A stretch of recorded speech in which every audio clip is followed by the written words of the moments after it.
Self-acceptance is the practice of coming to terms with who you are and answering this confrontation with unconditional love for all your qualities, both positive and negative. Accepting yourself means seeing yourself in an honest way, without delusion.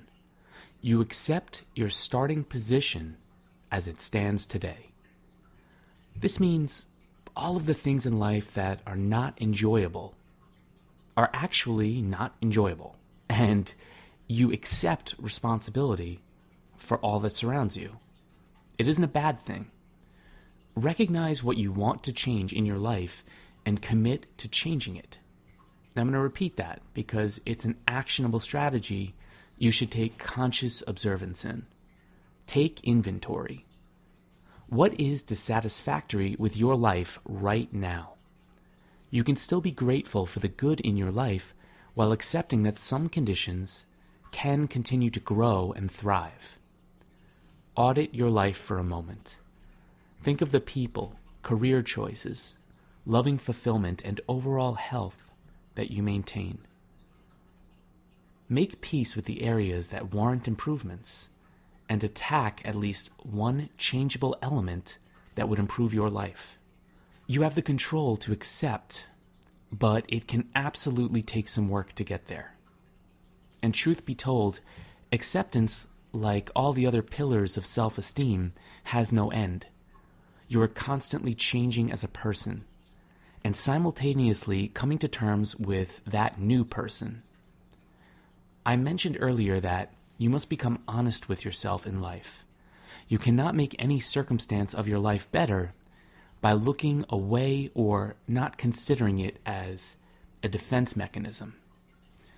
You cannot outrun your own ego. You will always be running away from yourself, and this will lead to lower feelings of self-esteem. When you are not honest with yourself in the process of finding self-acceptance, you are in a state of denial. Denial is the enemy of self-acceptance. Even if you currently refuse to accept yourself, you cannot deny that refusal. What I mean to say is, if you are in a state of denial regarding self-acceptance, then you can at the very least accept your denial.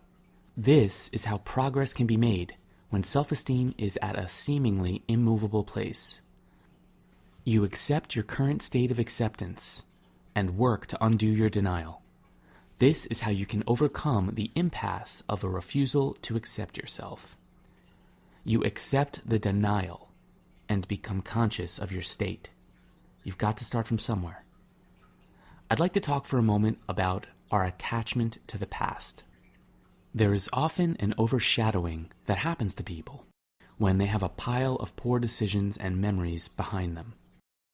They feel chained to this past and let it define the next step in the current momentum of their life.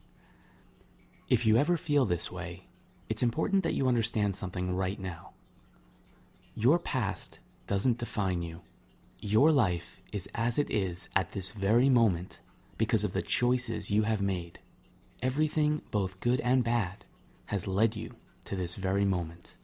So, no matter how you may feel about the person you used to be, you can always learn to forgive yourself and move on. Recognize the fact that you can be whoever you want to be in the very next moment. Every moment, you are reborn. You can act from a place that is the most positive version of yourself at any moment.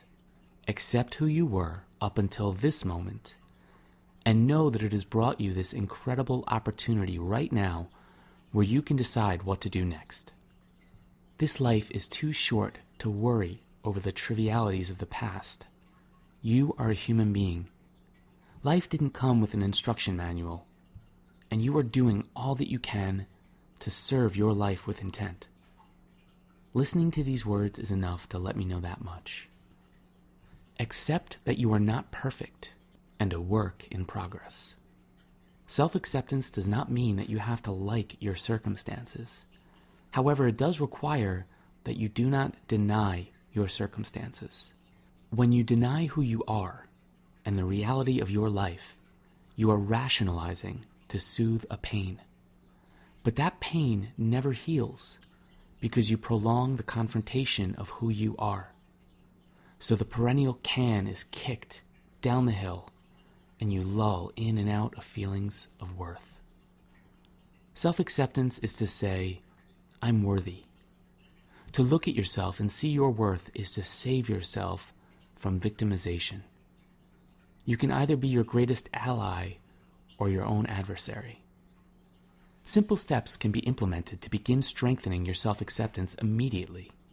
It's just a matter of being more conscious of the thoughts in your head and your response to certain stimuli throughout the day. Don't compare yourself with others. Their success or failures are part of their unique journey. Your unique journey should always be your focus. A big part of this is knowing yourself and acknowledging your desires and repressed thoughts. This will come in time as self-esteem grows.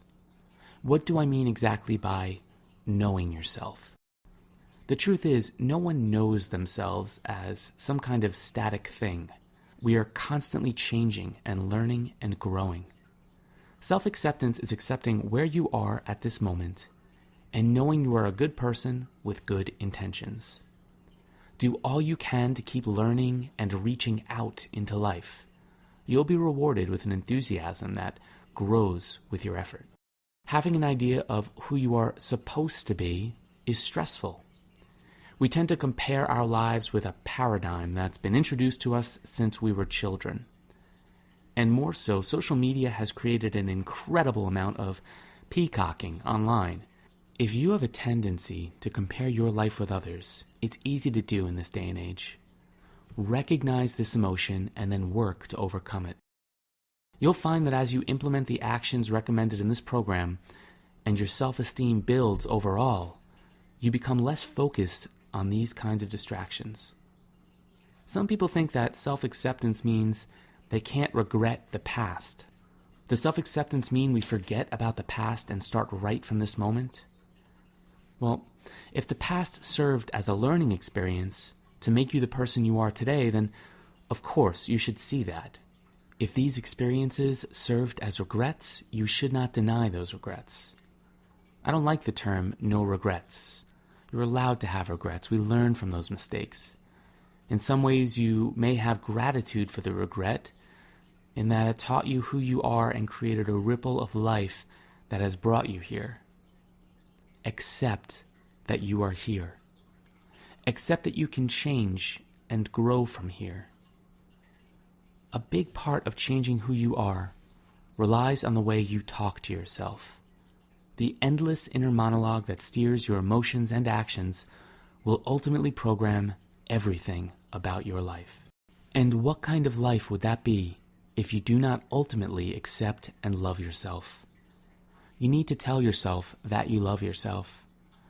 Now, this may sound a little strange, but I recommend you get in the habit of telling yourself that you love yourself in front of the mirror, and you should say it daily until you feel it. I'm serious. Do you think you can commit to 30 days of saying I love you in the mirror once a day? Do you think you'll feel silly or self-conscious with this kind of ritual? Do you think the whole idea is nonsense? I ask that you try this every single day for 30 days and see how you feel at the end of it. It's a simple exercise. Stand in front of the mirror. You can do it right before you get in the shower. Look into your eyes and say, I love you. It may feel weird, but if you do it for 30 consecutive days, that's 30 days where you're taking the time and applying the discipline to do something. This simple exercise creates a habit. It's a ritual that you perform.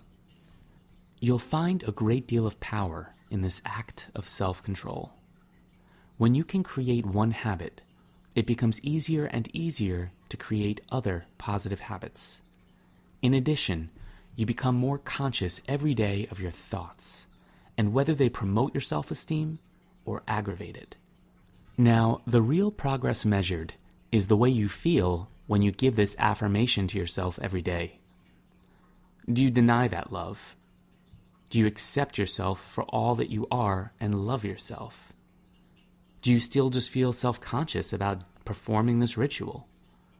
Another part of this exercise can involve standing in front of a mirror naked and just observing your body and your face. What do you see that you don't like? Are there aspects about your age, health, and just general being that you have trouble facing?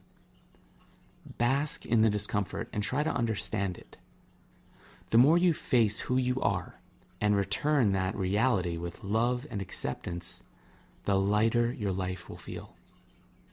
And know that if there are things you don't like about yourself, those things can be changed. But things won't change unless you change them. So you accept where you are and who you are, but you should not compromise your life for those circumstances. You've got to fight. And doing what you're doing now, learning how to change, is a wonderful action to take. A lot of people have situations that are irreversible and unchangeable. How can they make peace with their lives and accept their current situation? Things that can't be changed, you have to accept that they won't be different.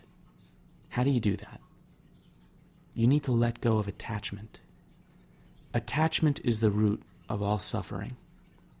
It is your attachment that creates feelings of pain, and what's more, costs you energy that can be better spent loving yourself and feeling grateful for your life.